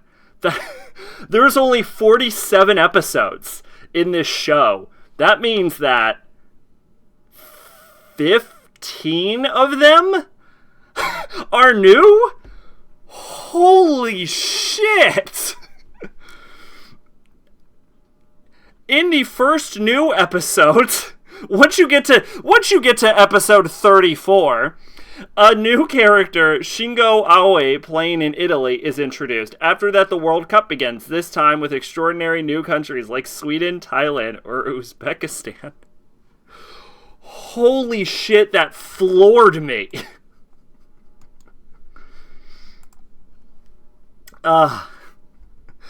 Mahojin Guru, Magical Circle Guru. They actually made an alternate version of this in 2017. There we go. There is a small village called Jimuna, which was actually, it was surprisingly popular. The 2017 version. There's a small village called Jimuna on the continent of Jamu Jamu. This village is home to a girl named Kukuri. She is the last descendant of the Migu Migu tribe. She is raised by an old witch who teaches her secret magic of the tribe. But Kukuri is not a good student. In the same village lives a boy, Nike, who has been raised by very strict parents. They discipline their son to become the brave hero of the village. Nike himself does not want to be a hero at all, but he grows up to become a mighty boy. One day, the king of the village, Kodai, recruits troops to fight against the ruler of darkness. Giri, Kukuri, and Nike are accepted. The two children, the strong but reluctant hero Nike, and the eager but unskilled little witch Kukuri, set on a journey full of adventure and friendship. Surprisingly famous and popular series, actually, if you can believe that. Although, to be honest, I would most likely just watch the 2017 version, which is probably more complete and is only 24 episodes. Yeah, so I'd probably do that instead if I were to try to get into that. Aitoyuki no Pig Girl Tonda Burin. Super Pig. I've heard of this and I don't know why. Look in the sky. It's a bird. It's a plane. It's Super Pig? One fateful day, Karin, a junior high student, found out she was an injured piglet. Found what she thought was an injured piglet. However, the piglet was exhausted from hunger. After the piglet regained his health by eating Karin's apple, he revealed he is Prince Tonrarino III from a planet called Boringo. Torirano wanted to help Karin for helping him, so he transformed her into a pig with superpowers. I would be fucking livid. Karin was not at all pleased with this gift because she wanted to become a pretty superhero like Cutie Chow, a parody of Cutie Honey. Not Super Pig. Reluctantly, she became more interested in her role as Super Pig when she found out she can turn into someone like Cutie Chow if she can collect 108 pearls through doing good deeds for other people. So this is a story of a magical girl who got fucked over. Let's see. Oyako Club. This anime was running almost 20 years and has over 1,800 episodes. 1,818 episodes. Wowzers. Wowzers. Yeah, that is a fucking long-running show. Shinken Densetsu Tight Road.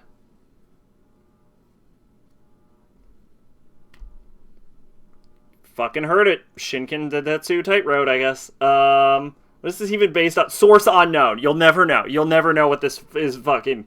No one has seen this either. That's fucking crazy. Kyofu no Kyochan. A parody of Obake no Kyutaro, written by comedian Hitoshi Matsumoto.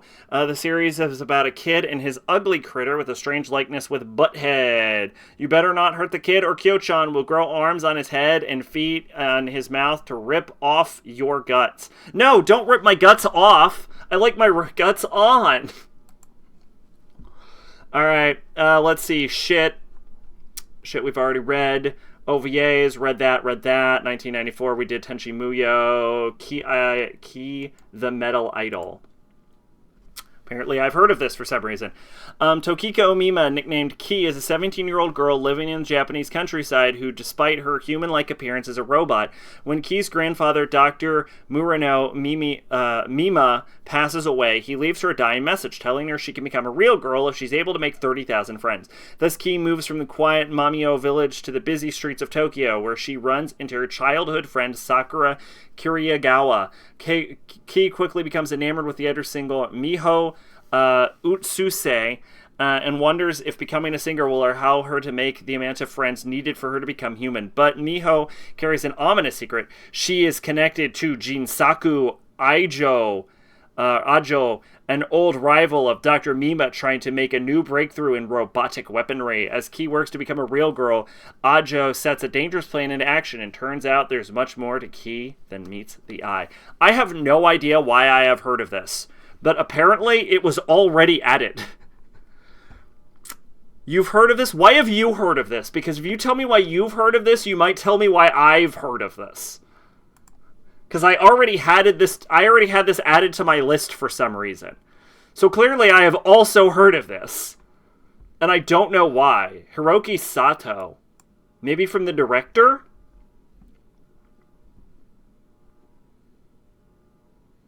No, because the director didn't direct anything else of note.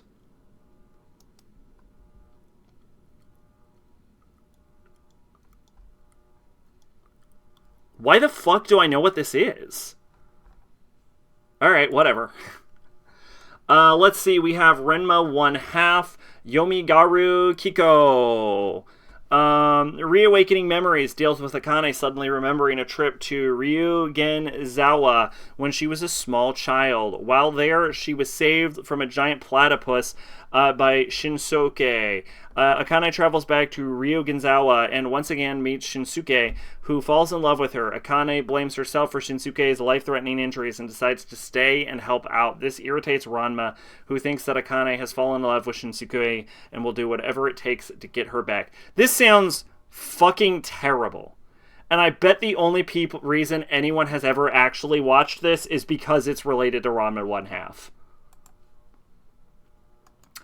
All right. Musukin Kancho Tyler OVA. I think we already had Captain Tyler added. Yeah, we did, and it was 1993 series. Let's see. 6 long months have passed. The Ralgon Empire has developed a horrible new type of weapon, and Tyler has been charged with the duty of intercepting it as it is being transported. But when all that could go wrong does go wrong, the crew members of the Seiyukaze find themselves at the mercy of their enemies. As the hours tick toward their execution, the crew wonders, has their irresponsible captain misled them, or is this all part of some greater strategy? Isn't the whole gimmick about Tyler that it's never some part of greater strategy and you just look the way in? A friend of school liked it and mentioned it. I've also seen the AMV-esque preview on Discoteca Blu-rays. Okay. Alright. Okay. So that doesn't explain why I know what that is, but... Azuzora Shoujo Tai. 801 TTS Airbats. I think I've heard of this. When an aviation mechanic and anime fanboy, Takuya Isurugi, is transferred to the 801st Tactical Training Squadron, he gets more than he bargained for, moderated by hard-headed veteran ace Mitsuru Konishi. The Airbats are an all-female aerial acrobatics team consisting of loose cannons Miyuki Hanada and Arase Mitaka, Kuroka freak, and gambling genius Sakura Saginomiya, and junk food lover Yoko Shimorenjaku. Both Hanada and Mitaka do not get along with each other, and the rivalry worsens when they both fall for Isurugi. But when the entire JSDF having doubts about the team, the Airbats must work as a team or face total disbandment. Gatchaman! Whoops. Gatchaman! In the year 2066, the Republic of Han Twirl, a charter member of the United Nations, leaves the organization without explaining its motives. This causes an outrage within the UN and places the security in the world on edge. Soon after this incident, Miori, the capital of Republic of the Triad, is attacked by a bird-like flying fortress known as the Turtle King. The International Science Organization, which is headed by Kozaburo Nanbu, is tasked with dealing with this mysterious enemy. At the same time, the leading scientists of the ISO are disappearing. The 5 members of the Science Ninja Team, the Gatchaman Warriors, are called upon to get to the bottom of things. It's been years since the team has fought Bergkatz and the infamous Galactor organization. Will Ken, also known as the Eagle, still be able to lead his team to victory against the forces, against the supreme force of evil. Gatchaman reminds me of something, which is like this anime I've had on my list forever and have been meaning to get to but have never, which is like Gatchaman Crowds. Are these two things related in any way?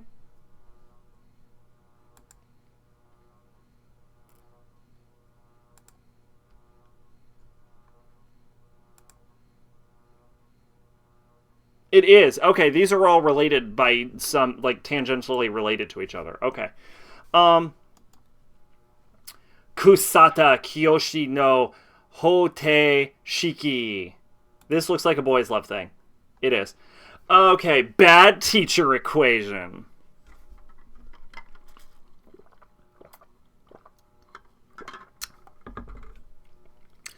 Atsushi Arisawa enrolls in Jogaoka High School to be near Masami Shibata, Machan, who was his childhood crush. Unbeknownst to Atsushi, however, Masami no longer works at the school, and his brother, Masayoshi, is now the nurse. Atsushi mistakes Masayoshi for Masami and is horrified because of him. It appears that Masami's personality has done a complete 180. Add to the fact that Atsushi's friend Koji Inagaki is totally in love and constantly trying to make out with him. Atsushi's life at Jugaoka is hell until he starts thinking that maybe the new Machan isn't so bad after all, and that maybe he actually likes the way Machan is now. Until, of course, he finds out that Masayoshi isn't Masami. That's like a whole lot of shit I just read, and my brain didn't retain any of it. Bounty Dog, Getsume no Eve.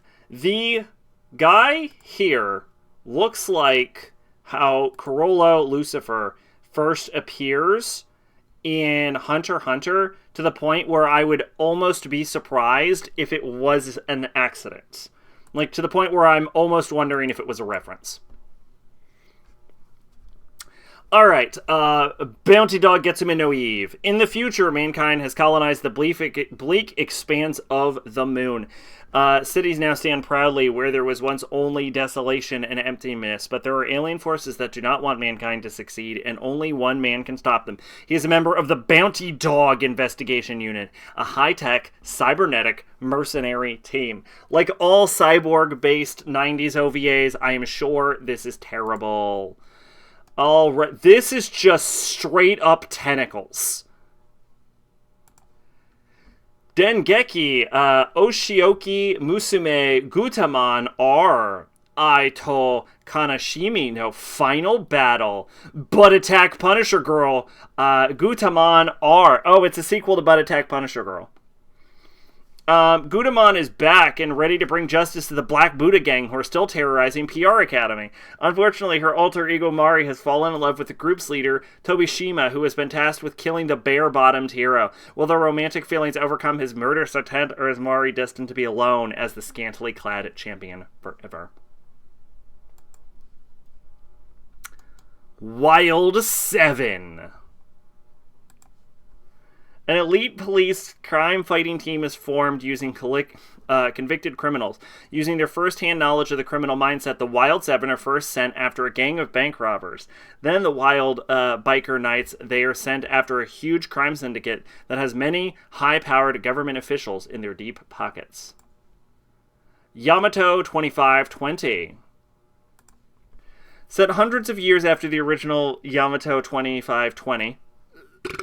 Excuse me. Chronicles the adventures of 18th starship to bear the name and its battle against the Searin Federation. On a planet harshly ruled by the Searin Federation, a group of Earth teenagers discover the ancient hulk of the Earth Federation battleship Yamato.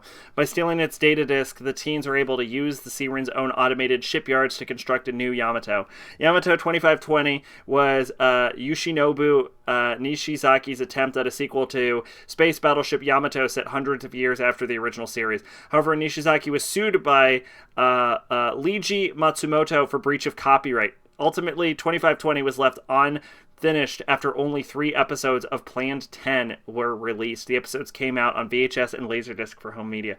Okay, so this is an unofficial sequel of Battleship Yamato. I was gonna say, like, I'm pretty sure Battleship Yamato keeps going for quite some fucking time.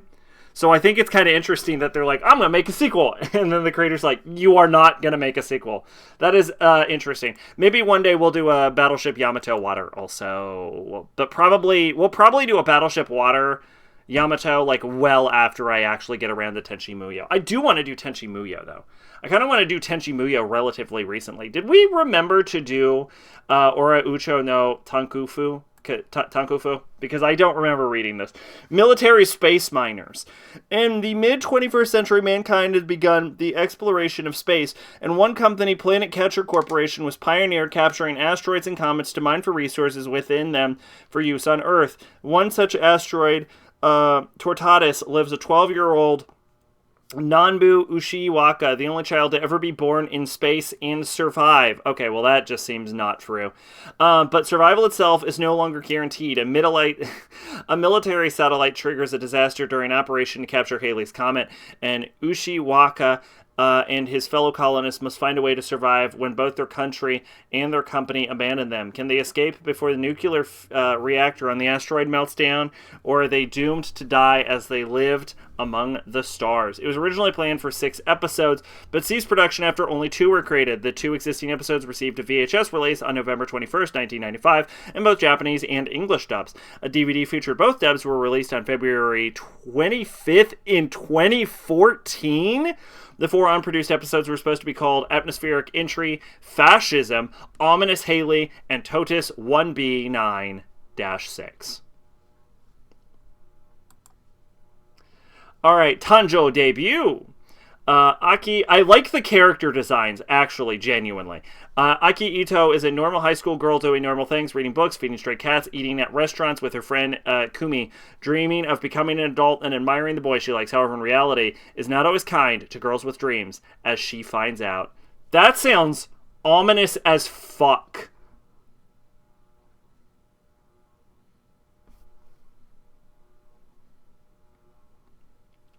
I don't normally do this, but I need to read this part of this person's review.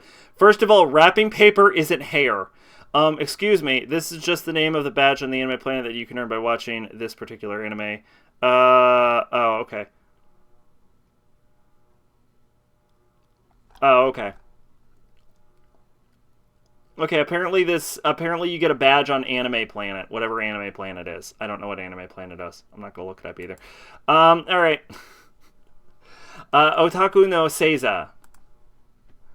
Anime based on Otaku no Seiza in Another World on Turbo CD and Otaku no Seiza An Adventure in Otaku Galaxy for the NES, which were 2 role-playing games published by M&M, released in Japan in 1991 and 1993. This is a running gag comedy about the metaphoric inner fight on forcing stereotypes on people. Oh, okay. It's like Galco. I would rather watch Galco. Shippu Iron Leaguer Silver no Hata no Moto ni. This is apparently the sequel to Iron Leaguer OVA, which aired in 1993. Oh yeah, it's the fucking robots playing baseball, isn't it? Shuraga Yuku. Based on a Yakuza drama manga by Kawabe Yu and Yamaguchi Masato. Oh, I've heard of this. I have heard of this. This says I haven't heard of this, but I have heard of this. I've definitely heard of this. I am, like, mostly sure I have heard of this. Anime Planet is a MAL alternative. Oh, okay. Let's see. Saitama Buso, Sai Senzen Flag, Shini Mon Gu... Holy fucking goddamn it. Saitama, Boso, Sai Zensen, Flag, Shin Mono Gurui no Seishun. Based on a manga, Flag, by Hoto Akio, which was serialized in Young King from 1992 to 1995, the OVA depicts the tumultuous daily lives of 3 boys, including Noburo, Akira, and Haruo, who inherit the flag of the locally famous fugitive tribe, Moonlight. Nangoku Shonen Pupua Kun Hoshifuru Yaru ni Amisho. We have no synopsis, but it's related to something with almost the same name, which came out in 1992, which means I've already read it. All right, movies by Shoujo Sailor Moon, Kaguya, which is one of the worst Sailor Moon movies, if not the worst one, but I've already reviewed. Dark Side Blues. The Persona Century Corporation has purchased nearly every parcel of land on Earth. Dissension is not tolerated within the corporation's borders, and those who oppose Persona are dealt with swiftly. Of those few places not yet under Persona's control is the free town of Kabukicho, known as the Dark Side of Tokyo. Within the town, under the leadership of a woman named Mai, is a small resistance group called Messiah. Into the world steps a man who takes the sobriquet I've seen this word before, but if I'm being totally honest, I've never heard it said out loud. This is a rare instance of me actually not knowing how to say a fucking word.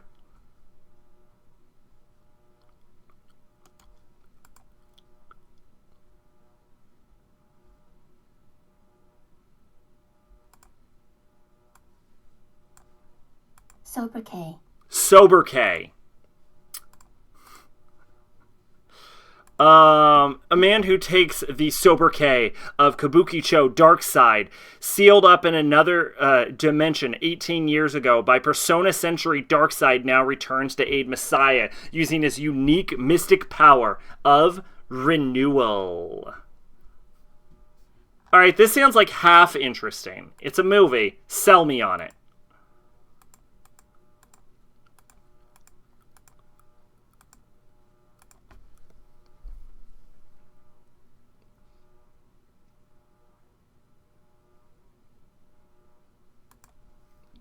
You know what?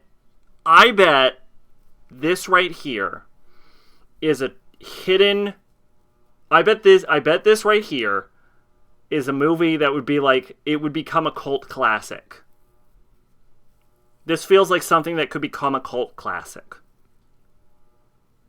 It's got that kind of vibe to me. Where, like, people find out about it and they're like, oh my god, you haven't seen Dark Side Blues? Oh... But it's, like, secretly trash, like most cult classic anime.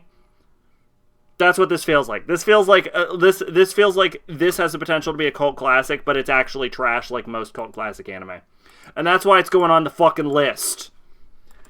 Because if this turns out to be a thing later down the line, I want a fucking review of it before it was cool. Because people on YouTube definitely pay attention to when videos were uploaded. Oki Densetsu Shoot. Movie. Blue Legend Shoot. Frankfurt youth team, Kubo's team, while he was in Germany, comes to Japan to play a series of friendly matches. Frankfurt captain Rudy wanted to see why Kubo left Germany to form a team in Japan, so he challenges Kakigawa High to a match. Oh, we're almost done. This is the last one. This is Ninku Knife no Boyo. After the war, Fusake and Aicho and Toji head to a port town searching for Makoto, the younger sister of an old friend who died in combat and left his knife for her as an inheritance.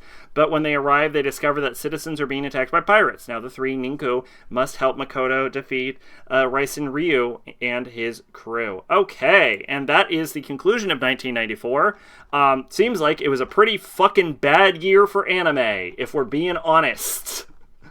So join me next time for 1995, which I assume... I wonder if there's more anime in 1995, because 1994 was a really fucking short year. We'll just quickly flip through this. Oh yeah, there was a lot of fucking spring anime for 1995. Not super busy. Eva came out in 1995, apparently. Okay, yeah, well, I think we're gonna go call that there, then. Now, how long did we go for? Probably not that long, right? Yeah, we went for an hour 47. Oh, that's actually longer. It felt so much shorter than an hour 47. Okay, yeah, let's go ahead and call this here, then. Put the ending screen up. Yeah, thanks for stopping by, everyone. Hope you all had fun. Now, let's see. The next stream should be tomorrow. Look forward to that. And I'm looking forward to this. Maybe I'll buy some popcorn or something, because we're just going to be watching some shit. I'm not going to have to play anything. I'm not going to have to do anything. I'm not going to have to, like, run around like a chicken with my head cut off as I learn mechanics or anything. I'll barely have to talk, because we're going to watch Kingdom Hearts Key back cover. We're going to watch the cutscenes to that game. And how long are those cutscenes? Hold on. Kingdom Hearts. I'm just going to put an X. Back cover. About an hour. So we're going to have a pretty short stream next time with Kingdom Hearts Key back cover. So look forward to that tomorrow. And then after that, we will be doing Fragmentary Passage, which is... I don't fucking know how long Fragmentary Passage is. Fragmentary Passage is, according to this, about 2 hours. So we're going to have some real short streams. So let's see, that's Saturday for back cover, Sunday for Fragmentary Passage, and then that puts us on winter of 1995 for Monday, I guess. So look forward to another SACing MAL. For the record, even though I could keep going, the main reason I'm not going to jump into 1995 is apparently we're doing 1995 on Monday anyway.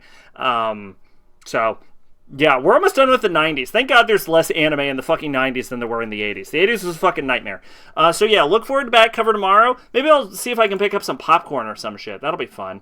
I need to get, like, coffee creamer and shit from the store anyway, so I could really use a store trip myself for other reasons. But anyway, thanks for stopping by, everyone. Hope you all had a good time. Special shout out to Maiden Kaito. And, see ya tomorrow. Until then, I have been Sacrobolic, your envoy of hope, and I will see you next time. Bye-bye.